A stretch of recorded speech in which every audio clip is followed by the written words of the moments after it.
자, 오늘은 원기둥을 그려보도록 하겠습니다. 자, 원기둥을 그리기 전에 형태 스케치하는 방법부터 설명을 할게요. 자, 원기둥은 수평선을 그리고 수직선을 그리고 윗면에 좌우 대칭이 되게끔 가로 범위를 선택을 하고 두께를 설정을 해줘야 되겠죠. 윗면의 타원형은 이렇게 원심력으로 돌려가면서 타원형을 잡아버리는 겁니다. 윗면을 먼저 그리는 이유는 윗면에 보여지는 정도에 따라서 아래쪽으로 모여지는 투시의 정도가 달라지기 때문에 그래요. 만약에 윗면이 많이 보인다면 아래쪽으로 모여지는 정도는 심할 것이고, 그리고 길이는 좀 짧아지겠죠. 만약에 윗면이 적게 보인다면 모여지는 투시의 정도는 심하게 모여지지 않고 길이는 길어지겠죠. 자, 이런 것 때문에 윗면에 보여지는 면적을 먼저 그려주는 겁니다. 눈높이는 고정되어 있고 깊이감이 있다 보니까 윗면에 보여지는 양과 아랫면에 보여지는 양이 두께가 다르겠죠. 아랫면이 눈높이에서 훨씬 머니까 당연히 두께가 두꺼워지는 겁니다. 자, 이렇게 그리면 돼요. 원기둥은 그림자는 저번 시간에도 설명을 했지만 빛 방향이 좌측 상단 앞쪽에서 오게 된다면 어둠 흐름이 우측에 생길 거고, 흐름이 끝나는 지점부터 그림자가 생겨나가고 윗면에 타원형의 형태로 그림자 형태를 그려주면 그림자의 실루엣이 이렇게 생겨지게 되겠죠. 여기가 어두운 면이 되겠고. 자, 그런데 학생들이 기울기가 있는 타원형을 그릴 때 원래는 이렇게 사각형을 먼저 그려주고 사각형 안에 타원형이 들어가게 그려야 돼요. 자, 사각형에 대각선을 그으면은 중심선이 나오죠. 배꼽이라고 해요. 수평 수직을 그은 다음에 여기 지점들을 따라가는 타원형을 그려주게 됩니다. 이 형태가 마른 목골이다 보니까 타원형이 이런 식으로 생겨지겠죠. 만약에 두께감이 있는 타원형이다 그러면은 투명한 사각형이라 생각하고 여기에서도 대각선을 그어주고 수직 수평을 그려주고 여기들을 지나는 타원형을 그려주면 되겠죠. 그리고 얘들을 연결시켜 줍니다. 이렇게 타원형을 그리면 되는데, 근데 이런 방법을 많이 추천하는 편은 아니에요. 왜냐하면은 학생들이 이 사각형이 틀리게 되면 타원형도 틀리게 됩니다. 타원형은 누워있든 기울기가 기울어져 있든 똑바로 서 있든 수평 수직만 그리고 좌우 대칭이 그리면 되고, 윗면에서 가까운 윗면의 타원형 중에서 가까운 쪽은 두껍게 투시가 들어가니까 뒤쪽은 얇게 요것만 해주면 되거든요. 만약에 이렇게 기울어진 타원형을 그린다 치면은 이 중심선을 기울어진 타원형을 그린다 치면은 중심선을 이렇게 그어주고 얘를 나한테서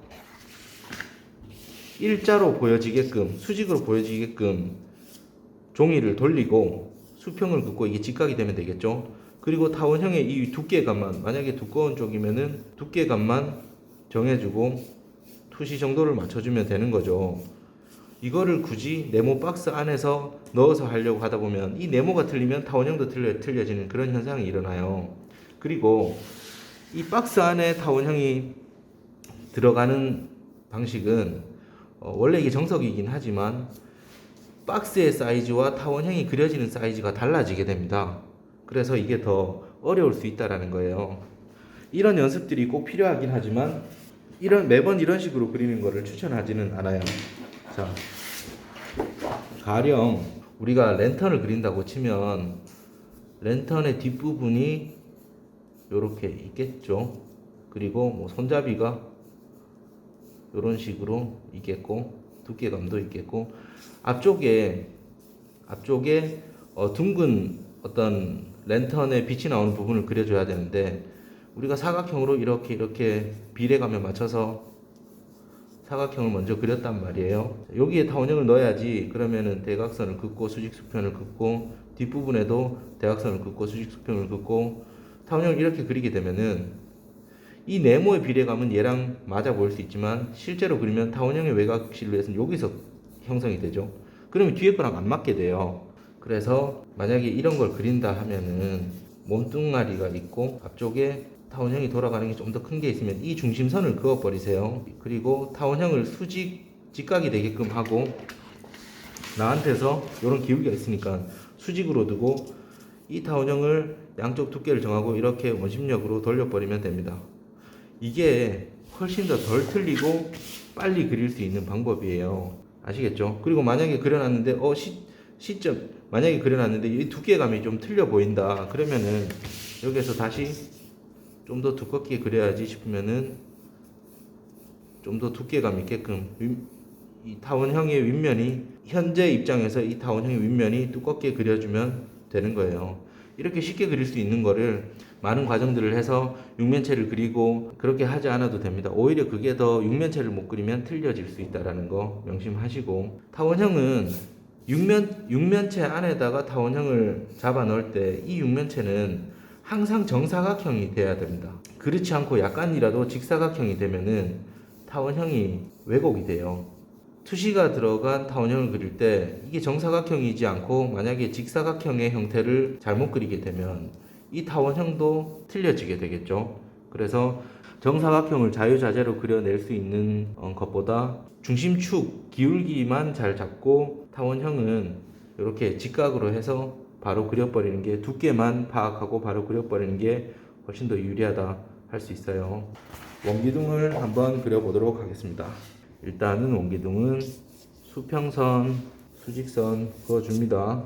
좌우 대칭이 되게끔 윗면을 먼저 그려줘야 돼요. 윗면에 보여지는 양에 따라서 투시의 정도가 달라진다 그랬죠. 자, 직선 연습을 많이 했으면 쉽게 그릴 수 있을 거예요. 지금은 가이드선이죠. 가이드선 정확하게 똑같지 않아도 굳이 지우개 들고 선 하나하나 지어가면서 하지 않아도 돼요. 자, 윗면에 보여지는 것보다 아랫면에 보여지는 두께가 더 두꺼워져야 됩니다. 자, 여기서 학생들이 많이 실수하는 게 뭐냐면은 요 끝처리예요. 학생들이 원기둥을 그리려 하면은 요렇게 많이 그려요. 요 끝처리가 럭비공처럼 요렇게 생기면은 돌아간다는 느낌이 안 들어요. 이 끝부분은 서 있어야 됩니다.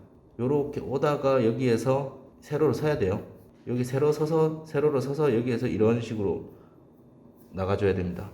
그래서 요렇게 돌려보면은 여기가 뾰족하게 되는 게 아니라 이런 식으로 되겠죠. 이런 부분에서 많이 틀려요. 러프 스케치를 해서 멀리서 확인하는 과정 되게 중요하고, 맞다 싶으면은 형태가 변화되는 지점을 살짝 강조시키면서 형태를 따듬어 주는 거죠.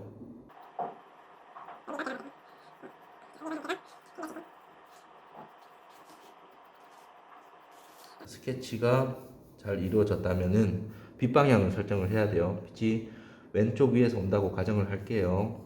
그러면은 얘랑 너무 비슷한 것 같아요. 아래쪽을 좀 더 낮추든지 위쪽을 좀 더 내리든지 해야 될 것 같아요. 그래야 투시에 맞는 타원형이 그려질 것 같으니까.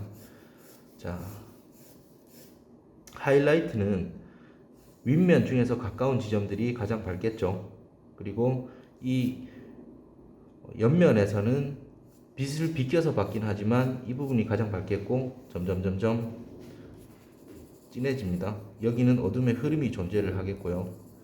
자, 이 부분이 다 어두운 면이긴 하지만 흐름이 끝나는 데서 그림자가 생겨지고 이 부분에서 어둠의 흐름이 시작되는데 가장 진한 부분은 여기가 되고 멀어지죠.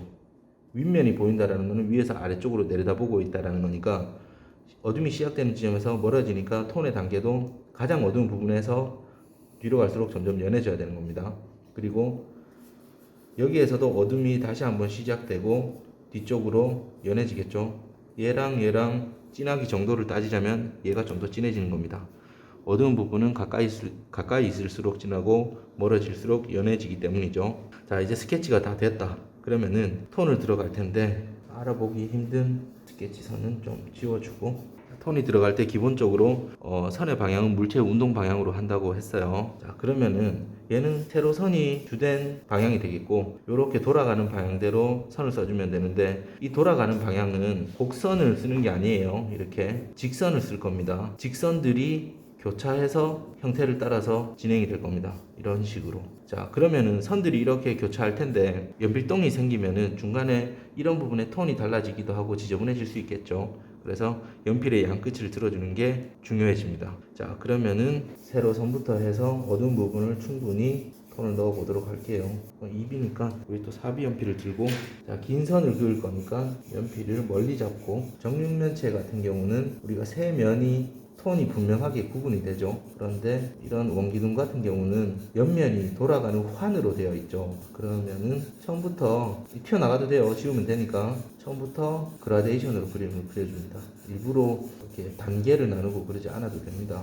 어둠을 그릴 때 그림자도 어둠의 영역이니까 같이 그려주면 되겠습니다. 너무 푸석하게 나오는 것 같아요.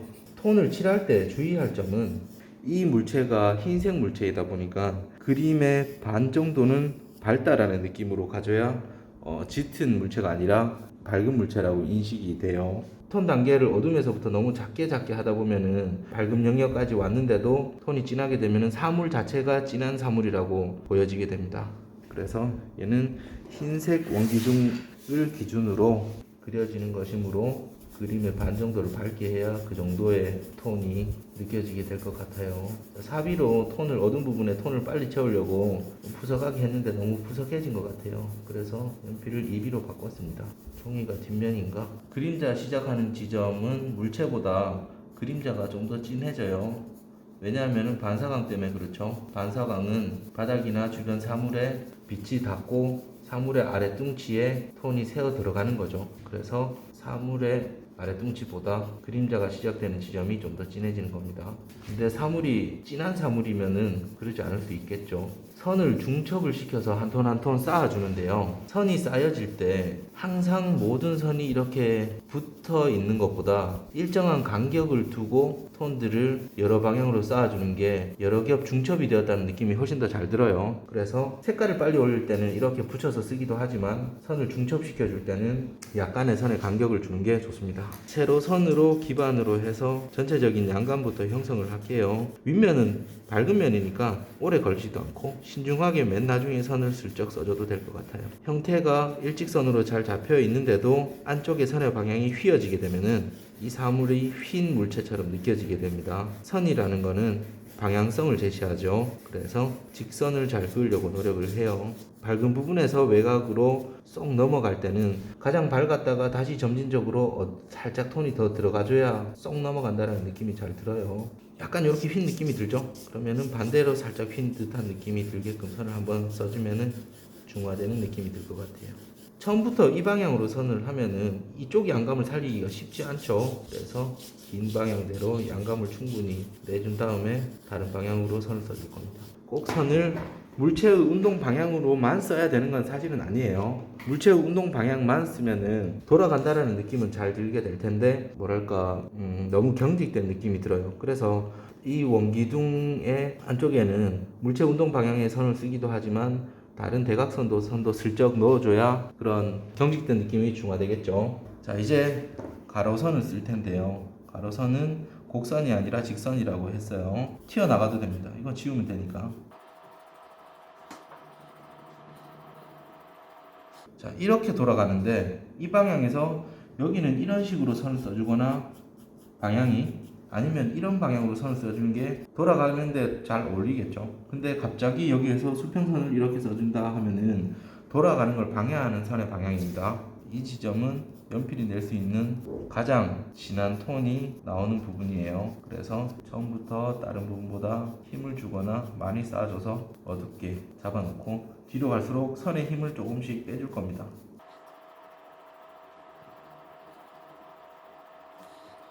어두운 부분의 톤이 충분히 어둡게 칠해져야 중간톤 부분, 밝은 부분까지 톤이 연결이 될 수 있겠죠.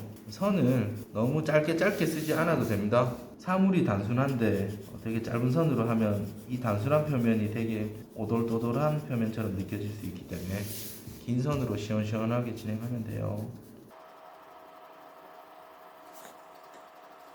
자, 가로로 돌아가는 선은 직선이에요. 직선.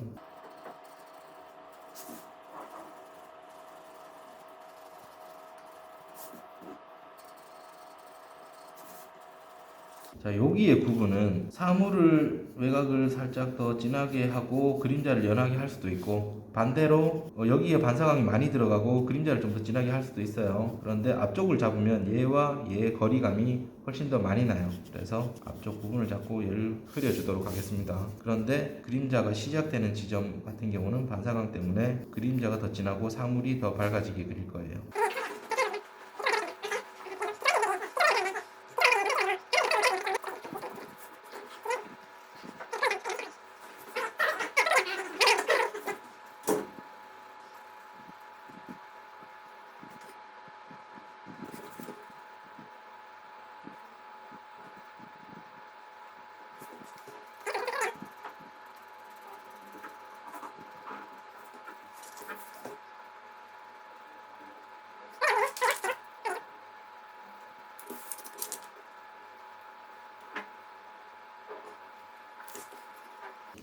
요런 층이 생겼다 그러면 얘와 얘 사이 톤을 써주면 되겠죠. 왔다 갔다 선을 써주면은 연결이 됩니다. 얘와 얘 층이 생겼다 그러면 얘와 얘 사이 톤을 써주면 되겠죠.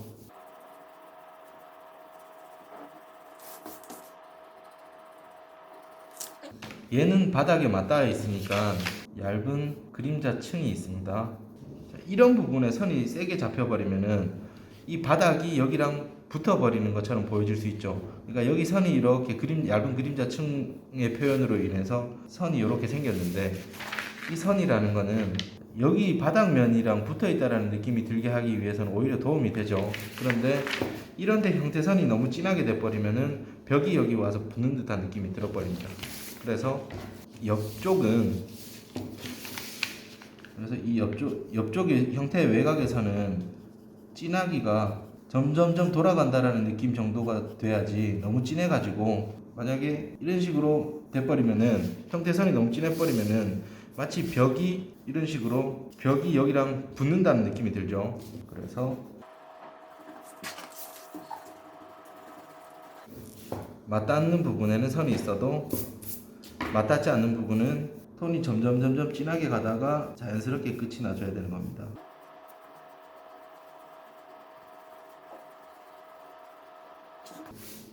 자, 이제 형태 정리를 좀 해볼까요? 형태 정리. 여기도 스케치선이 약간 좀 진한 것 같아요. 약간 풀어주고, 이제 밝은 부분을 해도 될 시점이니까, 밝은 부분에 선이 지저분하면 그림 전체 분위기가 지저분해진다 그랬죠. 그래서 밝은 부분은 신중하게 할 겁니다.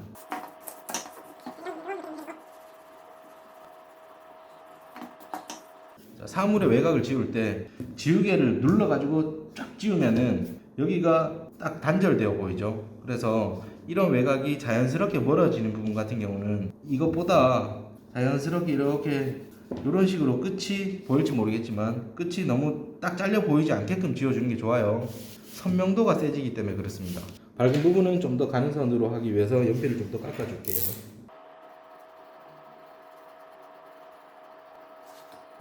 밝은 부분은 가까이 있으면 밝고 뒤로 갈수록 조금씩 톤이 어두워지겠죠. 가벼운 선, 밝은 부분은 항상 가벼운 선.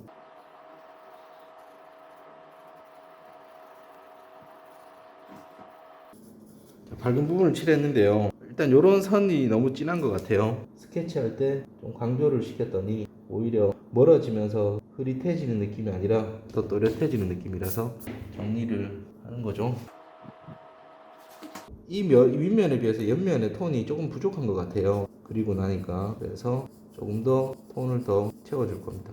자, 이런 과정은 정리라고 해요. 그림이 완성되어 가는 과정에서 밸런스를 찾는 거죠. 형태가 외곽의 선 굵기 진하기 하나 정도, 아니면 밝고 어둠의 톤의 정도, 이런 밸런스를 보고 미세하게 조율을 해주는 과정입니다.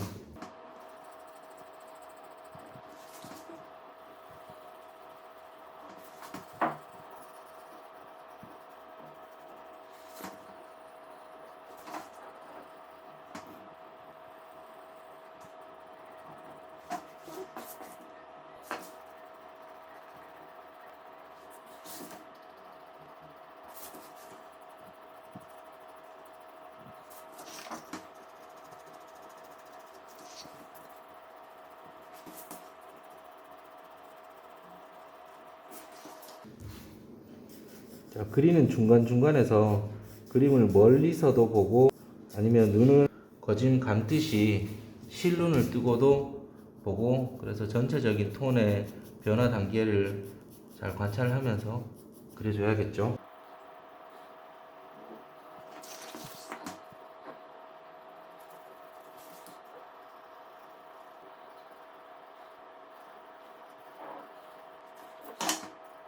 자, 그림자는 엑스트라죠.